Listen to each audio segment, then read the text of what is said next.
7 KG দুধ দিয়ে 7 আপের কলঙ্ক মোচন।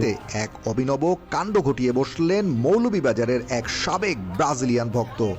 ও ভাই সাহেব, 7 কেজি দুধ, 7 কেজি খাঁটি দুধ দিয়ে করলেন গোসল করে নিজেকে কলঙ্ক মুক্ত ঘোষণা দিয়ে তিনি আনুষ্ঠানিকভাবে যোগ দিলেন আলবিসেলেস্তেদের শিবিরে। বাংলাদেশ এমন একটি দেশ যে দেশে পাগলের অভাব নেই ভাই। ব্রাজিল আর্জেন্টিনা কোথায়, আর আমাদের 7 কেজি দুধ দিয়ে গোসল করতে হবে।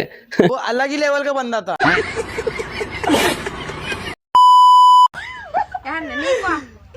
এটা আংটি ভাই এইসব কি দরকার ছিল? যেরকম আছে এরকমই থাই। এ কনে ভাই, কেন এগুলো দিতে এরম করে কেন? ও তেরি, এরে দেখে তো আমারই লজ্জা লাগতেছে ভাই, কি চলতেছে এখানে? তোমার ভাই ও ভাইয়া, আমি জিলাপি একবারও পাইনি। হ্যাঁ ও দুইবার জিলাপি নিয়েই। দুইবার জিলাপি নিয়েছি। আমি জিলাপি লই, আমার জিলাপিও দেন। কেন আমার হচ্ছে কি? এটা না কথা হয়েছে ভাই, জিলাপি পাই নাই। জিলাপি না পাওয়াটা তো একটা ব্যর্থতা।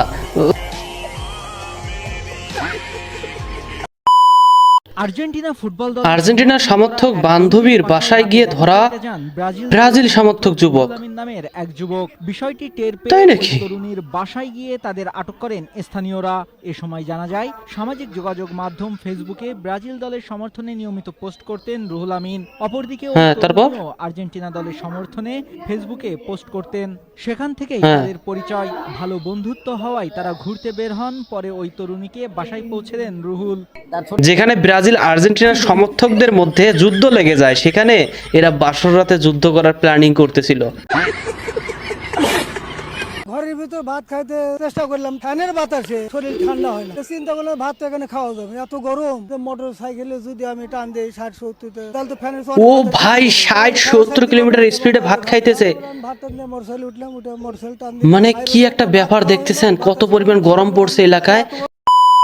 তোমার সংসার এমনি করে খাওয়া থেকে না করে খাওয়া ভালো। কি অবস্থা করছো আমার? আমার একটা বাচ্চা আছে, ও কি শিখবে? হ্যাঁ, কি শিখবে? অবস্থা করছো আমার। আমরা তো বোকা চন্দ্র, তাই না? তোদের এসব নাটক আমরা বুঝতে পারবো না। ভিউ কমে গেছে তো, তাই নতুন নাটক শুরু করছে। আরেকটা লিঙ্ক ভাইরাল করলেই তো হয়।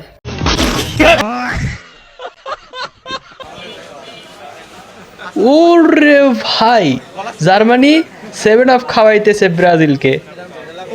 ওইটা আমাদের একটা দুর্ঘটনা ছিল। এটা খেলার অংশটা হতে পারে। ওরা খেলার অংশ। একটা দুর্ঘটনা।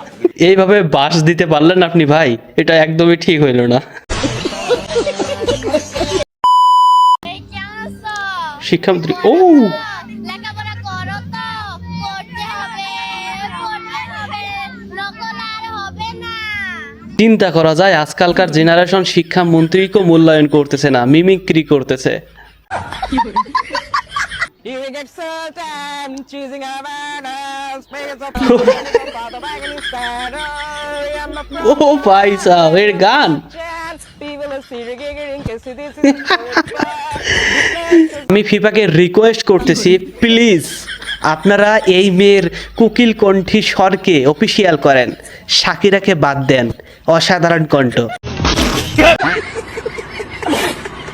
তোর ছেলে যদি বলে একটা টিকটকের মেয়ে বিয়ে করতে চায়, তখন তুই কি করবি? ও তো বাংলাদেশেই থাকবে না। মানে ও কি কই বাইরে যাবে? চলে যাবে তোর ছেলে? হ্যাঁ, ওরে বাপ রে বাপ, মানে তোদের ছেলে কি বাইরের দেশে যে পরে বাইরের দেশে মেয়ে বিয়ে করবে, তাই নাকি? টিকটক করেই আজকে এত দূর আসলো, কিন্তু টিকটকারের সাথে তাদের ছেলের বিয়ে দেবে না। খুবই ভালো একটা উদ্যোগ, কিন্তু আমার কথা হচ্ছে, এই তাদের ছেলে বড় হয়ে যখন জিজ্ঞেস করবে লিঙ্ক কি আম্মু, 3 মিনিট 19 সেকেন্ড কি, তখন কি বলবে?